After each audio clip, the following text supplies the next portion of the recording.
The weather forecasters admit they got it wrong. They'd warned of a depression approaching, but they had no idea of its strength or direction. This morning, people woke up to devastation and forecasts like this one in the Daily Telegraph. It said the weather would have an unsettled autumnal look.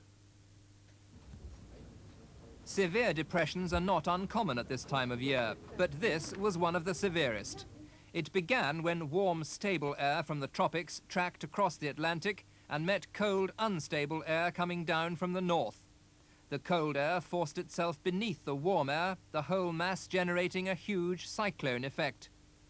But this depression was different. Where the masses of air met, the spiraling effect was encouraged by the big differences in temperature and other properties between the two air masses. This generated huge amounts of energy, which deepened the depression at the center, causing hurricane-force winds. With all this energy being generated, it was not possible to say exactly in which direction it would take itself. Weather forecasting depends on large quantities of weather information, details of temperatures, winds and so on, being fed into a large computer. The more information you get and the more powerful the computer, the better is the forecast. Information comes from weather ships, from 8 weather stations in Britain which release balloons every 4 hours, from aircraft and from satellites. But last night, there was simply not enough information for the computer to predict much in advance the extraordinary force of this storm.